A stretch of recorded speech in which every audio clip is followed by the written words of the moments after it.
Les 4 vérités. Roland Sicard reçoit aujourd'hui l'auteur d'un livre intitulé Les commandos de la fiche rouge. Il s'appelle Arsène Tchakarian.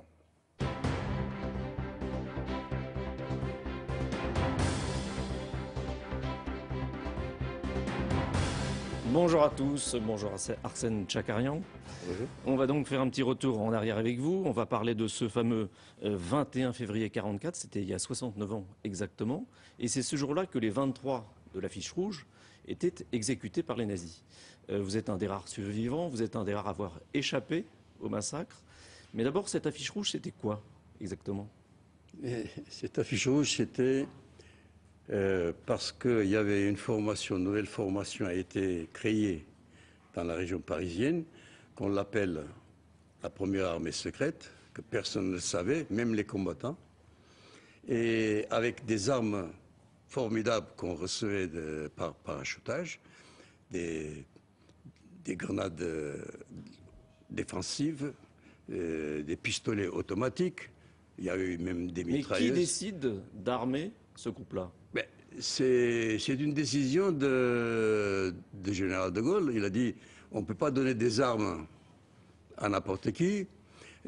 S'ils sont d'accord faire une union, la résistance, eh bien là, on aura confiance en eux. C'est-à-dire, c'est comme ça, c'est Jean Moulin. C'est Jean Moulin qui a dit mon général, qu'on donne des armes, on ne donne pas aux Parisiens, enfin, d'une partie politique que je ne vais pas énumérer, on fusille quand même et on déporte quand même.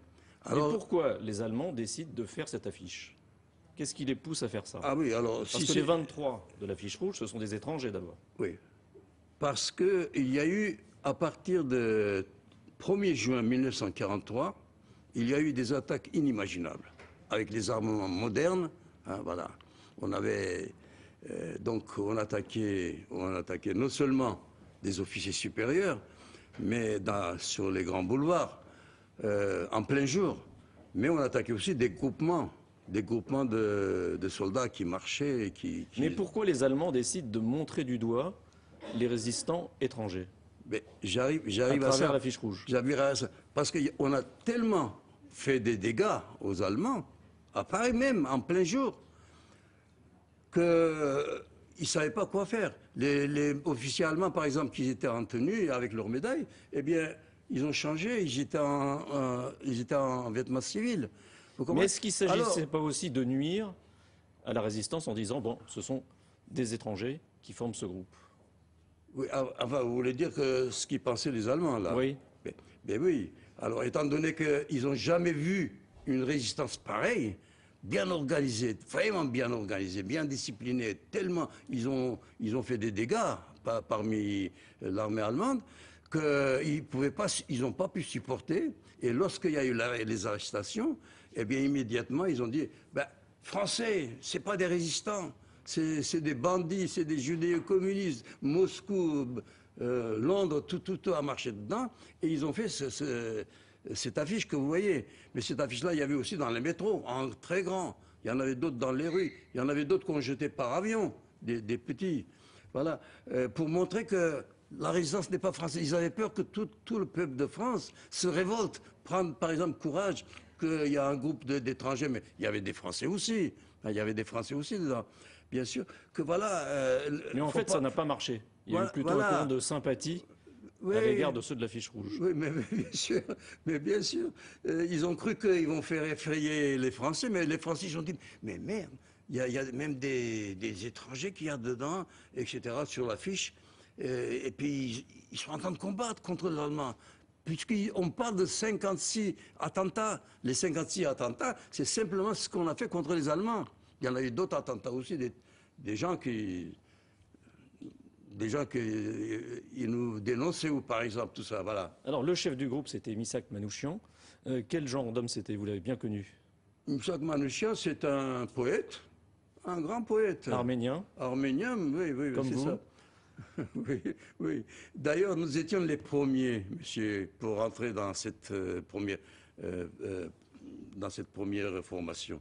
Et j'ai attendu depuis milieu 42, avec Manouchian, on attendait pour qu'un jour, parce qu'il paraît qu'il était déjà au courant, lui, Et puis, il est arrivé le moment. Mais pour qu'on organise, parce que il faut que je vous parle d'abord peut-être de Jean Moulin. Jean Moulin, une fois qu'il a organisé, il a réuni, etc., et tous les partis politiques, ils ont signé comme quoi on accepte une seule armée, commandée par, etc. Pourquoi est-ce qu'il a désigné Manouchian? Voilà, c'est là. Parce que nous sommes... Alors donc, quand Manouchian, il m'a dit, ça y est, on peut combattre maintenant avec des armes à la main. Bon, j'y étais. Et j'étais au mois de mars 1943. Je ne savais pas. Avec Manouchian, on était envoyé avec Marcel Reimann d'abord, on était envoyé à Levallois-Perret pour attaquer une 20 feldgendarmes. Il fallait essayer d'abord. Il ne s'agit pas seulement que moi j'étais peut-être un bon soldat pendant la guerre, que Manouchian était poète, etc. Mais il fallait voir le courage en face de l'ennemi. Alors comment le groupe a été arrêté? Vous vous dites qu'il y a eu trahison. Alors, on a été là-bas d'abord, et puis le grenadier a été jeté. Une fois que donc cette grenade a été jetée, il y a eu 1 ou 2 morts et puis une dizaine de blessés, pas plus. Eh bien, ils ont dit, bon, ils sont courageux. Ils sont courageux. Mais Manouchian, quand même, c'était supérieur. Mais l'arrestation, comment elle a eu lieu? Mais l'arrestation, vous savez, les Allemands, ils ne sont pas des noniotes. Hein. On croit que ils sont très courageux, très intelligents et leur service secret était formidable, comme les Anglais. L'Abwehr était déjà au courant déjà que cette massacre qu'on faisait dans Paris, c'était pas un simple aménagement des partis politiques, mais ça vient de loin. Parce que mais vous dites qu'ils ont été trahis. Il y a eu trahison. C'est pas une trahison, monsieur. C'est pas comme ça que ça se passe. Les armes secrètes, vous savez comment ils font pour voir la police? Comment on fait pénétrer d'abord quelqu'un, avec des conditions que ça sera peut-être long pour vous expliquer, mais je peux vous expliquer si vous me demandez. Voilà. Non, en fait, on fait pénétrer d'abord dans des petites associations comme le Front National. Ils ont été dénoncés. Le Front National, et puis voilà, là, on pénètre à l'intérieur. Celui qui pénètre, il est large pour rendre service, comme s'il rendait service à la résistance, etc. Ils ont confiance, et au fur et à mesure, voilà, c'est comme ça Et vous avez échappé à l'arrestation? Moi, j'ai échappé, mais j'ai pas échappé, moi. On n'a pas pu m'arrêter parce que moi, j'étais quand même privilégié. Hein, voilà, privilégié à cause d'un camarade de soldat qui était sur le front. M. Frédéric Navarre, je peux donner le nom, et le commissariat de police. Voilà, c'est grâce à eux que j'étais caché. Merci.